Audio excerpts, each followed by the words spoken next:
നമസ്കാരം, good evening. വാർത്താ സന്ധ്യയിലേക്ക് എല്ലാ പ്രേക്ഷകർക്കും സ്വാഗതം. സമഗ്രമായ റിപ്പോർട്ടുകളിലേക്ക്. ശബരിമലയിലെ വിവാദ സ്പോൺസർ ഉണ്ണികൃഷ്ണൻ പോറ്റി നടത്തിയ വ്യാപക തട്ടിപ്പിന്റെ കൂടുതൽ വിവരങ്ങൾ പുറത്തുവന്നു.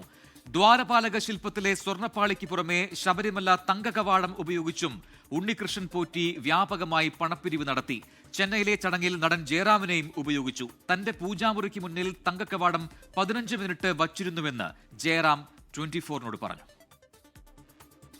സമ്പന്നരായ അയ്യപ്പ ഭക്തന്മാരുടെ വിശ്വാസം ഉണ്ണികൃഷ്ണൻ പോറ്റി ചൂഷണം ചെയ്തതിന്റെ വിവരങ്ങളാണ് പുറത്തുവരുന്നത്. 2019 സ്വപ്ന ദർശനമെന്ന് പറഞ്ഞാണ് ദ്വാരപാലകരുടെ സ്വർണ്ണപ്പാളി ഉണ്ണികൃഷ്ണൻ പോറ്റി കൊണ്ടുപോയത്. ഒപ്പം വിജയ് മല്യ സ്വർണം പൂശി നൽകിയ ശ്രീകോവിൽ കവാടം മാറ്റണമെന്നും സ്പോൺസർ ഉണ്ടെന്നും ഉണ്ണികൃഷ്ണൻ പോറ്റി പറഞ്ഞു. ദേവസ്വം ബോർഡ് ഉണ്ണികൃഷ്ണൻ പോറ്റിക്ക് അനുമതിയും നൽകി. സ്വർണ്ണപ്പാളി ബംഗളൂരുവിൽ പ്രദർശിപ്പിച്ച് പണം ഈടാക്കി. തങ്കകവാടം ആന്ധ്രയിലെ വ്യവസായിയുടെ സംഭാവനയായിരുന്നു. കവാടം സ്വർണം പൂശിയ ചെന്നൈ അമ്പത്തൂരിലെ സ്മാർട്ട് ക്രിയേഷൻസിൽ നിന്ന് തുടങ്ങി ഉണ്ണികൃഷ്ണൻ പോറ്റിയുടെ ഗൂഢതന്ത്രങ്ങൾ. അയ്യപ്പ ഭക്തരായ നടൻ ജയറാം, ഗായകൻ വീരമണി രാജു, വ്യവസായി കുമാർ എന്നിവരുടെ സാന്നിധ്യത്തിൽ പൂജാ ചടങ്ങ്. പിന്നാലെ ജയറാമിന്റെ വീട്ടിലേക്ക്. അതിനുശേഷം ഒരു മിനിറ്റ് എന്റെ ഏകദേശം ഒരു 10-15 മിനിറ്റ് എന്റെ പൂജാ റൂമിന്റെ അവിടെ കൊണ്ട് കാണിച്ചിട്ട് അങ്ങനെ കൊണ്ടുപോയി അവര്. കോട്ടയം ഇളമ്പള്ളി ശ്രീ ധർമ്മശാസ്ത്ര ക്ഷേത്രത്തിൽ തങ്കകവാടം പ്രദർശനത്തിന് വെച്ചു. ശബരിമലയിലേക്കുള്ള യാത്രാമധ്യേ പണസമാഹരണത്തിന്റെ വഴികൾ ഉണ്ണികൃഷ്ണൻ പോറ്റി മുതലാക്കി. മൂവാറ്റുപുഴയിലെ അജികുമാർ എന്നയാളുടെ വീട്ടിൽ സ്വർണ്ണപ്പാളികൾ ഒരു രാത്രിയും പകലും സൂക്ഷിച്ചു. ഇതിന് ലക്ഷങ്ങൾ ഈടാക്കി. ശബരിമലയിലെ നെയ്യഭിഷേകത്തിന്റെ പേരിലും ഭക്തരിൽ നിന്ന് ഉണ്ണികൃഷ്ണൻ പോറ്റി ലക്ഷക്കണക്കിന് രൂപ പിരിച്ചെന്ന് ദേവസ്വം വിജിലൻസിന് വിവരം ലഭിച്ചു. 24 തിരുവനന്തപുരം. ശബരിമല ക്ഷേത്രത്തിലെ ദ്വാരപാലക ശില്പത്തിൽ സ്വർണം പൂശിയതുമായി ബന്ധപ്പെട്ട സംഭവത്തിൽ മറ നീങ്ങാതെ ദുരൂഹത. 2019 ഉണ്ണികൃഷ്ണൻ പോറ്റി കൊണ്ടുവന്നത് ചെമ്പുപാളികളെന്ന് അറ്റകുറ്റപ്പണി നടത്തിയ ചെന്നൈയിലെ സ്മാർട്ട് ക്രിയേഷൻസ് വെളിപ്പെടുത്തി. ഇക്കാര്യത്തിൽ ഇതുവരെയും വ്യക്തത വരുത്താൻ തിരുവിതാംകൂർ ദേവസ്വം ബോർഡിന് കഴിഞ്ഞിട്ടില്ല. വിജയ് മല്യ നൽകിയ സ്വർണം എവിടെയെന്നതിലും ചോദ്യം ബാക്കിയാവുകയാണ്. വ്യവസായി വിജയ് മല്യ 1998 ശ്രീകോവിലിനൊപ്പം ദ്വാരപാലക ശില്പവും സ്വർണം പൊതിഞ്ഞു നൽകിയിരുന്നു. 2019 സ്വർണം പൂശാൻ നൽകിയത് 12 ചെമ്പുപാളികളാണെന്നാണ് സ്പോൺസർ ഉണ്ണികൃഷ്ണൻ പോറ്റി ദേവസ്വം വിജിലൻസിന് മൊഴി നൽകിയത്. ഇക്കാര്യം അറ്റകുറ്റപ്പണി നടത്തിയ ചെന്നൈ സ്മാർട്ട് ക്രിയേഷൻസും ശരിവെക്കുന്നു. അവരുടെ അടുത്ത് കൊണ്ടുവന്നിരിക്കുന്ന ആർട്ടിക്കിള് ഒരു കോപ്പർ ഷീറ്റ് കൊണ്ടുണ്ടാക്കിയ ദ്വാരപാലക വിഗ്രഹങ്ങളുടെ പുറത്ത് പതിപ്പിച്ച ക്ലാഡിങ്സ് ആണ്. എന്നാൽ ഇത് ചെമ്പുപാളികളല്ലെന്ന് തെളിയിക്കാൻ ദേവസ്വം ബോർഡിന്റെ കയ്യിൽ തെളിവുകളില്ല. ദാരുശില്പത്തിൽ നിന്ന് പാളികൾ ഇളക്കിയെടുത്തപ്പോൾ ചെമ്പുപാളികളെന്നാണ് ദേവസ്വം മഹസറിൽ രേഖപ്പെടുത്തിയിരിക്കുന്നത്. 42.8 കിലോ തൂക്കമുണ്ടായിരുന്ന പാളികൾ തിരികെ എത്തിച്ചപ്പോൾ 4.41 കിലോ കുറഞ്ഞു. 1998-നും 2019-നും ഇടയിൽ എന്തു സംഭവിച്ചുവെന്നതിലും ദുരൂഹത ബാക്കി. ദ്വാരപാലക ശില്പ പാളികൾ അറ്റകുറ്റപ്പണികൾ നടത്തേണ്ടത് സന്നിധാനത്ത് വെച്ച് തന്നെയാണെന്ന് മുൻ തന്ത്രി കണ്ഠരര് മോഹനര് പറഞ്ഞു. അല്ല, ഇപ്പോൾ ഏതൊരു കാര്യമായാലും ക്ഷേത്രം സംബന്ധിച്ചുള്ള കാര്യങ്ങൾ ആ സംഗീതത്തിൽ തന്നെ പണിയുന്നതാണ്. അവിടെ വെച്ച് തന്നെ പണിയാണത്. പുറത്ത് കൊണ്ടുപോരുന്നൊരു ശാസ്ത്രമുള്ളതാണ്. നാളെ ഉണ്ണികൃഷ്ണൻ പോറ്റിയെ ദേവസ്വം വിജിലൻസ് വിശദമായി ചോദ്യം ചെയ്യും. ഉണ്ണികൃഷ്ണൻ പോറ്റി എവിടെയെല്ലാം പണപ്പിരിവ് നടത്തി? യഥാർത്ഥ സ്പോൺസർ ഉണ്ണികൃഷ്ണൻ പോറ്റി തന്നെയോ? ഇടനിലക്കാർ വേറെയുണ്ടോ? ശബരിമലയിൽ നിന്ന് ചെന്നൈ സ്മാർട്ട് ക്രിയേഷൻസിലേക്ക് സ്വർണ്ണപ്പാളികൾ എത്തിക്കാനെടുത്ത 30-ലേറെ ദിവസം ദ്വാരപാലക ശില്പത്തിലെ പാളികൾ എവിടെയായിരുന്നു? ചോദ്യങ്ങളേറെ. 24 തിരുവനന്തപുരം. ഉണ്ണികൃഷ്ണൻ പോറ്റി ശബരിമലയിൽ നടത്തിയ തട്ടിപ്പുകളിൽ നിന്ന് തിരുവിതാംകൂർ ദേവസ്വം ബോർഡിന് ഒഴിഞ്ഞു നിൽക്കാൻ കഴിയില്ല. പോറ്റിയുടെ തട്ടിപ്പുകൾക്ക് ഭരണസമിതിയും ജീവനക്കാരും അറിഞ്ഞോ അറിയാതെയോ കൂട്ടുനിന്നു. കോടിക്കണക്കിന് വിശ്വാസികളുടെ ആരാധനാ കേന്ദ്രമായ ശബരിമല ദേവസ്വം ബോർഡ് അംഗമോ ജീവനക്കാരനോ അല്ലാത്ത ഒരാൾ ശബരിമലയിലെ കാര്യങ്ങൾ നിയന്ത്രിച്ചുവെന്നത് പുറത്തുവരുന്നത് ഇപ്പോൾ. സ്പെഷ്യൽ കമ്മീഷണറെ അറിയിക്കാതെയും ഹൈക്കോടതിയുടെ അനുമതിയില്ലാതെയും സ്വർണ്ണപ്പാളികൾ ഉണ്ണികൃഷ്ണൻ പോറ്റിക്ക് കൈമാറിയത് ദേവസ്വം ബോർഡാണ്. മുൻ ഭരണസമിതിയുടെ കാലത്ത് അനുമതിയില്ലാതെ കൈമാറിയതിൽ വീഴ്ചയുണ്ടെന്ന് സമ്മതിക്കുന്നത് നിലവിലെ ബോർഡ് പ്രസിഡന്റ് PS പ്രശാന്താണ്. അന്നത്തെ ഉദ്യോഗസ്ഥന്മാർക്ക് ഞാൻ മനസ്സിലാക്കുന്നത് ഉദ്യോഗസ്ഥന്മാർക്ക് വീഴ്ച പറ്റിയിട്ടുണ്ട് എന്നാണ് പ്രാഥമിക നിരീക്ഷണത്തിൽ നിന്നും വിജിലൻസിന്റെ റിപ്പോർട്ടിന്റെ അടിസ്ഥാനത്തിൽ മനസ്സിലാക്കുന്നത്. അപ്പം അങ്ങനെ തെറ്റുപറ്റിയിട്ടുള്ള ഉദ്യോഗസ്ഥന്മാരെ സംരക്ഷിക്കുന്ന നിലപാട് ഞങ്ങൾക്കില്ല. അന്നത്തെ 2019 അതെല്ലാം ഉൾപ്പെടെ ഈ അന്വേഷണ പരിധിയിൽ അതെല്ലാം വരും. ഉണ്ണികൃഷ്ണൻ പോറ്റിയെ ശബരിമലയിലെ സമാന്തര കേന്ദ്രമാക്കിയതിനെ പ്രതിപക്ഷം രൂക്ഷമായാണ് വിമർശിക്കുന്നത്. ആരാണ് ഉണ്ണികൃഷ്ണൻ പോറ്റി? ആരാണ് ഇദ്ദേഹത്തെ ഏൽപ്പിച്ചത്? ഇദ്ദേഹത്തിന്റെ പശ്ചാത്തലം എന്താണ്? അയ്യപ്പനെ പോലും ഇവരിൽ നിന്ന് സംരക്ഷിക്കേണ്ട സ്ഥിതിയിലാണ്. അയ്യപ്പ വിഗ്രഹത്തെ പോലും ഇവരിൽ നിന്ന് സംരക്ഷിക്കേണ്ട സ്ഥിതിയിലാണ്. 2019 മുതലുള്ള മന്ത്രിമാരും ദേവസ്വം ബോർഡ് പ്രസിഡന്റുമാരും ഭരണകൂടവും തിരുവാഭരണ കമ്മീഷൻ അടക്കമുള്ള ആളുകൾ മറുപടി പറയേണ്ട ഗുരുതരമായ ഒരു കേസാണ് ഇപ്പോൾ പുറത്തു വന്നിരിക്കുന്നത്. ശബരിമലയിൽ കീഴ്ശാന്തിയുടെ പരികർമ്മിയായി എത്തിയ ഉണ്ണികൃഷ്ണൻ പോറ്റി സമ്പന്നരുമായി ബന്ധം തുടങ്ങിയത് അയ്യപ്പ ഭക്തി മുതലെടുത്ത് ചൂഷണം ചെയ്യാനായിരുന്നു. ദേവസ്വം ബോർഡ് കാഴ്ചക്കാരായോ അതോ അവർക്ക് തട്ടിപ്പിൽ പങ്കുണ്ടായിരുന്നോ എന്നാണ് ഇനി അറിയേണ്ടത്. 24 തിരുവനന്തപുരം. സ്വർണ്ണപ്പാളി വിവാദത്തിൽ പ്രക്ഷോഭത്തിനൊരുങ്ങുകയാണ് കോൺഗ്രസ്. ശബരിമലയിലെ സ്വർണം സംരക്ഷിക്കുന്നതിൽ സർക്കാരും ദേവസ്വം ബോർഡും വീഴ്ച വരുത്തിയെന്ന് ചൂണ്ടിക്കാട്ടിയാകും കോൺഗ്രസ് സമരത്തിലേക്ക് കടക്കുക.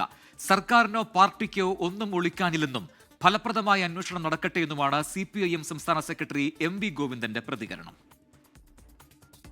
ആഗോള അയ്യപ്പ സംഗമത്തിന് പിന്നാലെ NSS സ്വീകരിച്ച നിലപാടിനെ തുടർന്ന് പ്രതിരോധത്തിൽ പോയ കോൺഗ്രസ് സ്വർണ്ണപ്പാളി വിവാദത്തിൽ പിടിച്ച് പ്രത്യാക്രമണം നടത്തുകയാണ്. AICC general secretary KC Venugopal മുതലുള്ള നേതാക്കൾ ഒരുമിച്ചിറങ്ങി വിവാദത്തിൽ സർക്കാരിനെ പ്രതിരോധത്തിലാക്കാൻ ശ്രമിച്ചത് ഇതിന്റെ ആദ്യപടിയാണ്. ജനങ്ങളെ അണിനിരത്തിയുള്ള സമരമാണ് അടുത്ത ഘട്ടം. ഗവൺമെന്റിന്റെയും ദേവസ്വം ബോർഡിന്റെയും കുറ്റകരമായ അനാസ്ഥയ്ക്കെതിരെ വിശ്വാസികളെ അണിനിരത്തിക്കൊണ്ട് ഇന്ത്യൻ നാഷണൽ കോൺഗ്രസ് ശക്തമായ പ്രതിഷേധം സംഘടിപ്പിക്കുക തന്നെ ചെയ്യും. ആഗോള അയ്യപ്പ സംഗമത്തിലൂടെ നേടാൻ ശ്രമിച്ച രാഷ്ട്രീയ മേൽക്കൈ സ്വർണ്ണപ്പാളി വിവാദത്തിൽ ഒലിച്ചു പോകുന്നത് നോക്കി നിൽക്കേണ്ടി വരുന്ന നിസ്സഹായതയിലാണ് സർക്കാരും CPIM-ഉം. വീഴ്ചയുടെ രാഷ്ട്രീയവും ഭരണപരമായ ഉത്തരവാദിത്വം മറ്റാരുടെയും മേൽ ചാരാനാവാത്തതിനാൽ അന്വേഷണം നടക്കട്ടെ എന്നാണ് പാർട്ടി നിലപാട്. ആരായാലും ഞാൻ വെറുതെ പറഞ്ഞല്ല, ആരെന്നുള്ളത് ഞാനിപ്പോൾ പറയുന്നില്ല. ആരായാലും ആരുടെ കാലത്തായാലും ഏത് വ്യക്തികളെല്ലാം ഉൾച്ചേർന്നാലും ഹൈക്കോടതിയുടെ ഭാഗമായിട്ടുള്ള അന്വേഷണ സംവിധാനത്തിന്റെ നിലപാട് സ്വീകരിച്ച് ഇപ്പോൾ മുന്നോട്ടേക്ക് പോകുന്നുണ്ട്. അന്വേഷിക്കട്ടെ, ഞങ്ങൾക്കൊന്നും മറച്ചു വെക്കാനില്ല. അതുകൊണ്ട് ഞങ്ങൾ എന്താ ഭയപ്പെടേണ്ട കാര്യം? സ്വർണ്ണപ്പാളി വിവാദത്തിൽ CBI അന്വേഷണം വേണമെന്നാണ് BJPയുടെ ആവശ്യം. 24 തിരുവനന്തപുരം. ഇനി മറ്റു റിപ്പോർട്ടുകളിലേക്കാണ്. പാകിസ്ഥാന് താക്കീതുമായി കരസേനാ മേധാവി ജനറൽ ഉപേന്ദ്ര ദ്വിവേദിയും വ്യോമസേനാ മേധാവി എയർ ചീഫ് മാർഷൽ AP സിംഗും ഭീകരവാദത്തെ പിന്തുണച്ചാൽ ഭൂപടത്തിൽ നിന്ന് ഇല്ലാതാക്കുമെന്നാണ് കരസേനാ മേധാവി ജനറൽ ഉപേന്ദ്ര ദ്വിവേദിയുടെ പ്രതികരണം. ഇതുവരെ കണ്ട യുദ്ധങ്ങൾ പോലെയായിരിക്കില്ല ഭാവിയിലെ യുദ്ധമെന്ന് വ്യോമസേനാ മേധാവി എയർ ചീഫ് മാർഷൽ AP സിംഗും പറഞ്ഞു. ഗുജറാത്തിൽ ഇന്നലെ പ്രതിരോധ മന്ത്രി രാജ്നാഥ് സിംഗ് പാകിസ്ഥാനെതിരെ രംഗത്തെത്തിയതിന് പിന്നാലെയാണ് കരവ്യോമസേനാ മേധാവികളുടെ മുന്നറിയിപ്പ്. ഭീകരവാദത്തെ പാകിസ്ഥാൻ വീണ്ടും പിന്തുണച്ചാൽ ഓപ്പറേഷൻ സിന്ദൂറിൽ സ്വീകരിച്ച സംയമനം ഭാവിയിൽ ഉണ്ടാകില്ലെന്ന് ജനറൽ ഉപേന്ദ്ര ദ്വിവേദി. രാജസ്ഥാനിൽ സൈനികരെ അഭിസംബോധന ചെയ്യുകയായിരുന്നു കരസേനാ മേധാവി. പാകിസ്ഥാൻ को सोचना पड़े कि उसे इतिहास में भूगोल में रहना है कि नहीं रहना है. अगर उसे भूगोल में अपनी जगह बनानी है तो उसके लिए उसे जो स्टेट स्पॉन्सर टेररिज्म जिसको हम बोलते हैं, यानी कि उसका देश जो टेररिज्म को स्पॉन्सर कर रहा है उसे रोकना पड़ेगा. ഓപ്പറേഷൻ സിന്ദൂറിൽ പാകിസ്ഥാന്റെ 5 F-16 യുദ്ധവിമാനങ്ങൾ തകർത്തുവെന്നും വ്യോമസേനാ മേധാവി chief marshal AP Singh. Operation സിന്ദൂറിലൂടെ ഇന്ത്യയുടെ കരുത്ത് ലോകം കണ്ടെന്ന് വ്യോമസേനാ മേധാവി. We have signs of one C-130 class of aircraft, one AEWC class of aircraft, and at least 4 to 5 fighter aircraft, most likely F-16 because that base happened to be F-16, which would have been under maintenance that time. 93ാമത് വ്യോമസേനാ ദിനാഘോഷത്തോടനുബന്ധിച്ച് സംസാരിക്കുകയായിരുന്നു വ്യോമസേനാ മേധാവി. 24 ഡൽഹി. കരൂർ ദുരന്തത്തിൽ TVK നേതാവ് വിജയ്ക്ക് മദ്രാസ് ഹൈക്കോടതിയുടെ രൂക്ഷ വിമർശനം. ദുരന്തത്തിന് പിന്നാലെ നേതാവ് മുങ്ങിയെന്നും TVK എന്തൊരു പാർട്ടിയാണെന്നും കോടതി പരിഹസിച്ചു. മനുഷ്യനിർമ്മിത ദുരന്തമെന്ന് പരാമർശം നടത്തിയ കോടതി ദുരന്തത്തിൽ പ്രത്യേക അന്വേഷണ സംഘത്തെ നിയോഗിച്ചു. അപകടത്തിന്റെ പശ്ചാത്തലത്തിൽ ദേശീയപാതകളിൽ പ്രകടനങ്ങളും പൊതുയോഗങ്ങളും കോടതി തൽക്കാലത്തേക്ക് വിലക്കി. സ്വന്തം പാർട്ടിയുടെ പരിപാടിക്കെത്തിയ സ്ത്രീകളും കുട്ടികളും അടക്കം മരിച്ചു കിടക്കുമ്പോൾ നേതാവ് മുങ്ങി. ഇതെന്ത് നേതാവാണ്? ഇതെന്ത് പാർട്ടിയാണ്? കരൂർ അപകടത്തിൽ TVK അധ്യക്ഷൻ വിജയ്ക്കെതിരെ കേസെടുക്കണമെന്ന ഹർജി പരിഗണിച്ച മദ്രാസ് ഹൈക്കോടതി പ്രിൻസിപ്പൽ ബെഞ്ച് അതിരൂക്ഷ വിമർശനമാണ് വിജയ്ക്കെതിരെ നടത്തിയത്. ഖേദം പ്രകടിപ്പിക്കാതിരുന്ന നേതാവിന്റെ മനോനില വ്യക്തമായി. പാർട്ടി പ്രവർത്തകർ പോലും സംഭവ സ്ഥലത്ത് നിന്ന് കടന്നുകളഞ്ഞുവെന്നും കോടതി വിമർശിച്ചു.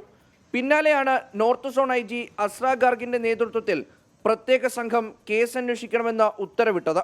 കരൂരിലേത് മനുഷ്യനിർമ്മിത ദുരന്തമാണെന്ന് അഭിപ്രായപ്പെട്ട കോടതി ഹർജിയിൽ സംസ്ഥാന സർക്കാരിനെയും വിമർശിച്ചു. വിജയോട് സർക്കാരിന് വിധേയത്വമുണ്ടോ എന്ന് ചോദിച്ച കോടതി പോലീസിന്റെ നിഷ്ക്രിയത്വം അത്ഭുതപ്പെടുത്തിയെന്നും അഭിപ്രായപ്പെട്ടു. ഇതിനിടെ ദേശീയ സംസ്ഥാന പാതകളിൽ പാർട്ടി റാലികളും പരിപാടികളും നടത്തുന്നത് ഹൈക്കോടതി മധുരൈ ബെഞ്ച് നിരോധിച്ചു. TVK നേതാക്കളായ N ആനന്ദ്, CT നിർമ്മൽകുമാർ എന്നിവരുടെ മുൻകൂർ ജാമ്യാപേക്ഷ കോടതി വിധി പറയാൻ മാറ്റി. CBI അന്വേഷണം ആവശ്യപ്പെട്ടുള്ള 2 ഹർജികൾ തള്ളിയ കോടതി TVKയുടെ ഹർജി ഇന്ന് പരിഗണിച്ചില്ല. 24 ചെന്നൈ. പാലക്കാട് ജില്ലാ ആശുപത്രിയിലെ ചികിത്സാ പിഴവിനെ തുടർന്ന് 9 വയസ്സുകാരിയുടെ വലത് കൈ മുറിച്ചു മാറ്റേണ്ടി വന്നുവെന്ന് പരാതി. ഗുരുതര അണുബാധയുണ്ടായിട്ടും മതിയായ ചികിത്സ നൽകിയില്ല എന്നാണ് കുടുംബത്തിന്റെ ആരോപണം. പ്രാഥമിക റിപ്പോർട്ട് ലഭിച്ചാൽ ഉടൻ നടപടി സ്വീകരിക്കുമെന്ന് DMO പ്രതികരിച്ചു. 9 വയസ്സുകാരി പാലക്കാട് പല്ലശ്ശന സ്വദേശി വിനോദിനിയുടെ വലത് കൈയാണ് മുറിച്ചു മാറ്റേണ്ടി വന്നത്. സെപ്റ്റംബർ 24-നാണ് സഹോദരനൊപ്പം കളിക്കുന്നതിനിടെ പെൺകുട്ടിക്ക് വീണു പരിക്കേറ്റത്. ജില്ലാ ആശുപത്രിയിൽ നിന്ന് പ്ലാസ്റ്റർ ഇട്ട് വിട്ടയച്ചു. വേദന കൂടിയതോടെ 25-ന് വീണ്ടും ചികിത്സ തേടി. കൈയൊടിഞ്ഞാൽ വേദന ഉണ്ടാവുമെന്ന് പറഞ്ഞ് വീണ്ടും തിരിച്ചയച്ചു. ആശുപത്രിയുമായി നിരന്തരം ബന്ധപ്പെടുമ്പോഴും ചികിത്സാ സൗകര്യം ഉറപ്പാക്കിയില്ലെന്ന് അമ്മ പ്രസീത 24-നോട്. അവര് നോക്കിയില്ല, നേരെ നോക്കിയില്ല, അത്രേ പറയാനുള്ളൂ. അവർ നോക്കിയതാണെങ്കിൽ ഇപ്പോൾ ഇൻഫെക്ഷൻ അടിച്ചിരിക്കുകയാണ്. കാരണം കയ്യിൽ എന്താണ് പറഞ്ഞാൽ ഈ കുത്തിയത് അവർ നേരെ നോക്കണം. കല്ലോ എന്തെങ്കിലും പൊടിയുണ്ടെങ്കിൽ ഇൻഫെക്ഷൻ അടിക്കുന്ന അവർക്ക് അറിയാലോ. അവരത് നോക്കിയില്ല, പഴുപ്പ് കയറിപ്പോയി. ഇനി പറ്റില്ല. എന്താണ് പറഞ്ഞാൽ കൈ പോയി, അത്ര തന്നെ. കൈ മുറിച്ചു മാറ്റി. സ്ഥിതി ഗുരുതരമായതോടെ കോഴിക്കോട് മെഡിക്കൽ കോളേജിലെത്തിച്ചു. തുടർന്ന് കൈ മുറിച്ചു മാറ്റി. പരിശോധനാ ഘട്ടത്തിൽ പ്രശ്നങ്ങൾ ഉണ്ടായില്ലെന്നും വീഴ്ച സംഭവിച്ചെന്നും പാലക്കാട് DMO TV റോഷ്. എന്തായാലും വിശദമായിട്ടുള്ളൊരു അന്വേഷണം വേണം. ബഹുമാനപ്പെട്ട ആരോഗ്യവകുപ്പ് മന്ത്രി നേരിട്ട് വിളിച്ചിട്ടുണ്ടായിരുന്നു. കർശനമായ നടപടികൾ സ്വീകരിക്കാനായിട്ട് അന്വേഷണത്തിൻ്റെ റിപ്പോർട്ട് അനുസരിച്ച് കർശനമായ നടപടി സ്വീകരിക്കാനായിട്ടുണ്ട്. പ്രശ്നം കൈവിട്ടു പോയെന്ന് മനസ്സിലാക്കിയ ഡോക്ടർമാർ സ്വകാര്യ ആശുപത്രിയിൽ കൊണ്ടുപോകാൻ നിർദ്ദേശം നൽകിയതായും കുടുംബം ആരോപിക്കുന്നുണ്ട്. പ്രാഥമിക റിപ്പോർട്ട് ഇന്ന് തന്നെ നൽകാനാണ് ആരോഗ്യവകുപ്പിന്റെ നിർദ്ദേശം. 24 കോഴിക്കോട്. കോൺഗ്രസ് ഭരിക്കുന്ന വയനാട് പുൽപ്പള്ളി സർവീസ് സഹകരണ ബാങ്കിൽ നാടകീയ രംഗങ്ങൾ. കേളക്കവലയിൽ ആത്മഹത്യ ചെയ്ത രാജേന്ദ്രൻ നായരുടെ പിതാവ് 95 വയസ്സുള്ള ശ്രീധരൻ നായരെ ബാങ്കിലെത്തിച്ചാണ് പ്രതിഷേധം. ബാങ്കിലെ വായ്പാ തട്ടിപ്പിന് ഇരയായി രാജേന്ദ്രൻ നായർ ജീവനൊടുക്കിയെന്നാണ് ആരോപണം. ഇന്ന് വൈകിട്ടാണ് ബാങ്കിന് മുന്നിൽ നാടകീയ രംഗങ്ങൾ അരങ്ങേറിയത്. രാജേന്ദ്രൻ നായരുടെ പിതാവ് ശ്രീധരൻ നായരെ ആംബുലൻസിൽ ബാങ്കിന് മുന്നിലെത്തിച്ചു. തുടർന്ന് ബാങ്കിന്റെ താഴെ കിടത്തിയാണ് പ്രതിഷേധിച്ചത്. 95 വയസ്സുള്ള രോഗിയായ ആളാണ് ശ്രീധരൻ നായർ. ബാങ്കിനുള്ളിൽ കയറി ഞാനും അച്ഛനും എൻ്റെ പിള്ളേരും കൂടി ആത്മഹത്യ ചെയ്യും, അല്ലാതെ ഞങ്ങൾക്ക് യാതൊരു നിവൃത്തിയില്ല. ശ്രീധരൻ നായരെ സംബന്ധിച്ചോളം അദ്ദേഹത്തിന്റെ ഭാര്യയെ ഈ ബാങ്ക് കൊന്നു. സ്വന്തം തന്നെ സംരക്ഷിച്ചുകൊണ്ടിരുന്ന രാജേന്ദ്രൻ നായരെയും ഈ ബാങ്ക് കൊന്നു. പണം മുഴുവൻ തട്ടിപ്പുകാർ കൊണ്ടുപോയി. ഒരു നീതിയും സർചാർജ് ഉത്തരവ് നടപ്പാക്കാനോ ഒരു തരത്തിലുള്ള നീതിയും ഈ കുടുംബത്തിന് ലഭിച്ചിട്ടില്ല. രാജേന്ദ്രൻ നായർക്ക് അനുവദിച്ച വായ്പാ തുക പോയത് കേസിലെ പ്രതിയായ സജീവൻ കൊല്ലപ്പള്ളിയുടെ അക്കൗണ്ടിലേക്കെന്ന് വിജിലൻസും സഹകരണ വകുപ്പും നടത്തിയ അന്വേഷണത്തിൽ കണ്ടെത്തിയിരുന്നു. കുടുംബത്തിന്റെ ആധാരം തിരികെ നൽകണമെന്നാവശ്യപ്പെട്ടായിരുന്നു പ്രതിഷേധം. രാജേന്ദ്രൻ നായരുടെ കുടുംബത്തിന് രേഖകൾ എടുത്തു നൽകുക പ്രായോഗികമല്ല എന്നായിരുന്നു ബാങ്ക് പ്രസിഡന്റ് TP ശശിധരൻ മാസ്റ്ററുടെ പ്രതികരണം. അവരുടെ ഡോക്യുമെന്റ് തിരിച്ചു കൊടുക്കാൻ ഒരു കാരണവശാലും ഞങ്ങൾക്ക് സാധിക്കുകയില്ല. കാരണം വെച്ചാൽ ഇതെല്ലാം എന്താ പറയുക, കച്ചിട്ട് വെച്ചിരിക്കുന്നതാണ്. വിജിലൻസ് കച്ചിട്ട് വെച്ചിരിക്കുന്ന രേഖകളാണ്. ആ രേഖകളൊന്നും തന്നെ നമുക്ക് ഒറ്റ അടിക്ക് എടുത്തു കൊടുക്കാൻ കഴിയില്ല. 2023 മെയ് 29-നാണ് രാജേന്ദ്രൻ നായർ വീടിനടുത്തുള്ള പറമ്പിൽ വിഷം കഴിച്ച് മരിച്ചത്. കേസിലെ പ്രതികളായ KK എബ്രഹാം, സജീവൻ കൊല്ലപ്പള്ളി എന്നിവർ ഉൾപ്പെടെയുള്ളവരാണ് കേസിലെ പ്രധാന പ്രതികൾ. 24 വയനാട്. തിരുവനന്തപുരം ചാക്കയിൽ 2 വയസ്സുകാരിയെ തട്ടിക്കൊണ്ടുപോയി പീഡിപ്പിച്ച കേസിൽ പ്രതി ഹസൻകുട്ടിക്ക് 65 വർഷം തടവ്, 72,000 രൂപ പിഴയും ഒടുക്കണം. തിരുവനന്തപുരം പോക്സോ കോടതിയാണ് ശിക്ഷ വിധിച്ചത്. ഇതര സംസ്ഥാന തൊഴിലാളികളായ മാതാപിതാക്കൾക്കൊപ്പം റോഡരികിൽ കിടന്നുറങ്ങുമ്പോഴാണ് പ്രതി കുട്ടിയെ തട്ടിക്കൊണ്ടുപോയി പീഡിപ്പിച്ച ശേഷം ഉപേക്ഷിച്ചത്. ശാസ്ത്രീയ തെളിവുകൾ അടിസ്ഥാനമാക്കിയുള്ള കേസിലാണ് പ്രതി ഹസൻകുട്ടിക്ക് 65 വർഷം കോടതി ശിക്ഷ വിധിച്ചത്. പോക്സോ വകുപ്പുകളിൽ മാത്രം 44 വർഷം തടവ് അനുഭവിക്കണം. 72,000 രൂപ പിഴത്തുകയിൽ 50,000 രൂപ അതിജീവിതയ്ക്കുള്ളതാണ്. 2024 ഫെബ്രുവരി 19 പുലർച്ചെയാണ് ചാക്ക റെയിൽവേ പാളത്തിന് സമീപത്തെ പുറമ്പോക്ക് ഭൂമിയിൽ നാടോടി സംഘത്തിനൊപ്പമുണ്ടായിരുന്ന കുട്ടിയെ ഹസൻകുട്ടി തട്ടിക്കൊണ്ടുപോയത്. പീഡിപ്പിച്ച ശേഷം റെയിൽവേ ട്രാക്കിന് സമീപത്തെ പൊന്തക്കാട്ടിൽ ഉപേക്ഷിച്ചു. കുട്ടിയുടെ വൈദ്യപരിശോധനാ ഫലം പീഡനം സ്ഥിരീകരിച്ചതോടെ CCTVകൾ പരിശോധിച്ച് പ്രതി ഹസൻകുട്ടിയാണെന്ന് ഉറപ്പിച്ചു. സംഭവത്തിന് ശേഷം തമിഴ്നാട്ടിൽ ഉൾപ്പെടെ ഒളിവിൽ പോയ ഹസൻകുട്ടിയെ കൊല്ലത്ത് നിന്നുമാണ് പിടികൂടിയത്. പ്രതിയുടെ വസ്ത്രത്തിൽ നിന്ന് കുട്ടിയുടെ തലമുടി ശാസ്ത്രീയ പരിശോധനയിൽ കണ്ടെത്താനായതും കുട്ടിയെ പീഡനത്തിനിരയാക്കിയ സ്ഥലത്ത് നിന്നും ശേഖരിച്ച സാമ്പിളുകളും പ്രതിയുടെ വസ്ത്രത്തിൽ നിന്ന് ലഭിച്ച സാമ്പിളുകളും ഒന്നാണെന്ന് കണ്ടെത്തിയതും നിർണായകമായി. പ്രതിയുടെ മുൻകാല പോക്സോ പശ്ചാത്തലവും ശിക്ഷാവിധിയിൽ നിർണായകമായിരുന്നു. 24 തിരുവനന്തപുരം. കാസർഗോഡ് കാഞ്ഞങ്ങാട് മകളെ പീഡിപ്പിച്ച് ഗർഭിണിയാക്കിയ പിതാവ് അറസ്റ്റിൽ. 8ാം ക്ലാസ് വിദ്യാർത്ഥിനിയെ 45-കാരനായ പിതാവാണ് പീഡിപ്പിച്ച് ഗർഭിണിയാക്കിയത്. ഇന്നലെ രാവിലെ നടുവേദനയെന്ന് പറഞ്ഞ പെൺകുട്ടിയെ കാഞ്ഞങ്ങാട്ടെ ആശുപത്രിയിൽ പ്രവേശിപ്പിക്കുകയായിരുന്നു. തുടർന്ന് നടത്തിയ പരിശോധനയിലാണ് പെൺകുട്ടി 4 മാസം ഗർഭിണിയാണെന്ന വിവരം അറിയുന്നത്. മാസങ്ങൾക്ക് മുൻപ് പിതാവ് വീട്ടിൽ വെച്ച് പീഡിപ്പിച്ചുവെന്നാണ് പെൺകുട്ടി പോലീസിന് നൽകിയ മൊഴി. ഭയം കാരണമാണ് സംഭവം കുട്ടി മാതാവിനോട് പറയാതിരുന്നത്. ബോളിവുഡ് ഗായകൻ സുബീൻ ഗാർഗിന്റെ മരണത്തിൽ കൂടുതൽ അറസ്റ്റ്. സുബീന്റെ സഹഗായകരായ ശേഖർ ജ്യോതി ഗോസ്വാമിയും അമൃത് പ്രഭ മഹന്തയുമാണ് അറസ്റ്റിലായത്. സിംഗപ്പൂരിൽ 2 പേരും സുബീൻ ഗാർഗിനൊപ്പമുണ്ടായിരുന്നു. മതിയായ തെളിവുകളുടെ അടിസ്ഥാനത്തിലാണ് അറസ്റ്റെന്ന് അന്വേഷണ സംഘം വിശദീകരിച്ചു. ഇതോടെ കേസിൽ അറസ്റ്റിലായവരുടെ എണ്ണം 4 ആയി. സൈബർ ലോകത്തെ ദുരനുഭവം തുറന്നു പറഞ്ഞ് നടൻ അക്ഷയ് കുമാർ. സൈബറിടത്ത് കുട്ടികൾ സുരക്ഷിതരല്ലെന്നും തന്റെ മകളോട് ഒരാൾ നഗ്നചിത്രം ആവശ്യപ്പെട്ടുവെന്നും അക്ഷയ് കുമാർ വെളിപ്പെടുത്തി. സൈബർ കുറ്റകൃത്യങ്ങൾക്കെതിരായ അവബോധ പരിപാടിയിൽ സംസാരിക്കുമ്പോഴാണ് നടന്റെ തുറന്നു പറച്ചിൽ. സ്കൂളുകളിൽ മറ്റ് വിഷയങ്ങളോടൊപ്പം സൈബർ കുറ്റകൃത്യങ്ങളെക്കുറിച്ചുള്ള അവബോധത്തിനായി പ്രത്യേകം ക്ലാസുകൾ നൽകണമെന്നും നടൻ ആവശ്യപ്പെട്ടു.